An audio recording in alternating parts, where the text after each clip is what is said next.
नमस्कार. आज आपण बघणार आहोत केक करायची अगदी सोपी पद्धत, अगदी झटपट आणि तेही घरात असलेल्या साहित्यांपासूनच. फक्त ह्यासाठी दूध लागणार आहे आपल्याला 1 कप, त्यामध्ये तेल टाकायचं आहे अर्धा कप आणि ह्यामध्ये 1 कप पिठी साखर टाकायची आहे आपल्याला. तर इथे तुम्ही तेलाच्या ऐवजी बटर, तूप ह्याचा सुद्धा वापर करू शकता. आणि इथे साखर जी आपण 1 कप घेतलेली आहे पिठी साखर, ही जर तुम्हाला जास्त वाटत असेल तर इथे साखरेचं प्रमाण थोडंसं कमी म्हणजे पाऊण कप साखर घातली तरीसुद्धा चालेल. आता ह्यामध्ये इसेन्स घालायचं आहे, तर इथे मी व्हॅनिला इसेन्स घेतलेला आहे 1 पाऊण चमचा. आता हे छान मिक्स करून घ्यायचं आहे. फक्त इथे दूध, साखर, तेल घेतलेलं आहे आणि इसेन्स घातलेला आहे. तर आता हे सर्व पदार्थ आपल्याला छान मिक्स करून घ्यायचे आहेत, एकजीव करून घ्यायचं आहे. तर ह्यामध्ये आता आपल्याला मैदा घालायचा आहे. तर इथे मी 2 कप मैदा चाळून घेतलेला आहे. ज्या कपाने आपण दूध आणि साखर घातली आहे त्याच कपाने 2 कप मैदा इथे घातलेला आहे. तो सुद्धा आता आपण ह्या बॅटरमध्ये चांगलं मिक्स करून घेऊया.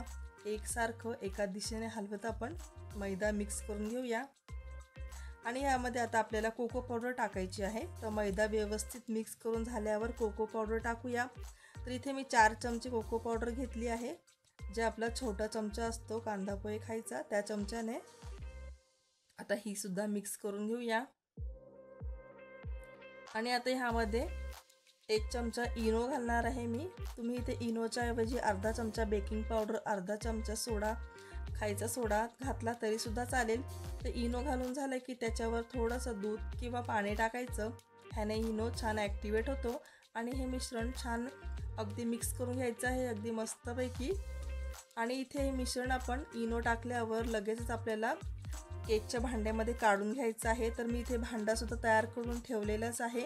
थोडंसं भांड्याला तेल लावलं होतं, त्यावर मैदा भुरभुरला आणि असं कोटिंग करून घेतलेलं आहे. आणि कुकरसुद्धा प्रीहीट करायला ठेवलेलाच आहे. तर आता हे सर्व बॅटर या भांड्यामध्ये काढून घेऊया. तुम्ही इथे बटर पेपरचा सुद्धा वापर करू शकता.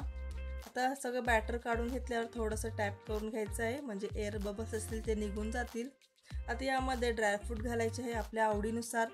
तर इथे मी थोडेसे काजू, बदाम, पिस्ता याचे काप घालत आहे. तुम्ही तुमच्या आवडीनुसार ड्रायफ्रूट टाकू शकता, नाही टाकले तरीसुद्धा चालेल. टाकल्यावर मात्र केक दिसायलाही छान दिसतो, खायलाही तेवढाच सुंदर लागतो. त्यामुळे थोडेसे ड्रायफ्रूट टाकून घेतलेत. आता हे भांडं आपल्याला कुकरमध्ये ठेवायचं आहे. एक 10 मिनटं मी मीडियम गॅसवर कुकर प्रीहीट करून घेतलेलं आहे. मधोमध स्टँड ठेवायचं, त्याच्यावर भांडं ठेवून झाकण लावायचं आहे. झाकण लावताना आठवणीने रिंग आणि शिट्टी काढून घ्यायची. आणि आता 35 ते 40 मिनटं आपण ह्याला छान बेक करून घेणार आहोत. आता बरोबर 40 मिनिटानंतर आपण चेक करूया. तर चाकू बरोबर मधल्यामध्ये घालून बघायचा बॅटर लागतंय का चाकूला. तर अजिबात नाही, मस्त कोरडा आपला चाकू निघाला आहे. अजिबात कुठेही बॅटर चिटकलेलं नाही आहे. म्हणजे आता केक तर छान झालेलाच आहे. बाहेर काढून ठेवायचा आणि पूर्ण थंड झाल्याच्या नंतरच आपण त्याला प्लेटमध्ये काढून घ्यायचं आहे. तर मी इथे 20 ते 25 मिनटं केकला थंड होऊन दिला, मग काढून घेतला आहे. आता कट करून घेते. अगदी सुंदर असा आपला केक कट झालेला आहे, बघू शकता. अगदी झटपट, किती सोप्या पद्धतीने आणि घरीत असलेल्या साहित्यांपासूनच आपला हा केक रेडी झालेला आहे. आहे का नाही करायची पद्धत सोपी आणि खायलाही तेवढाच टेस्टी झालेला आहे. तर व्हिडिओ थोडा जरी आवडला असेल तर लाईक, शेअर, सबस्क्राईब नक्की करा. धन्यवाद.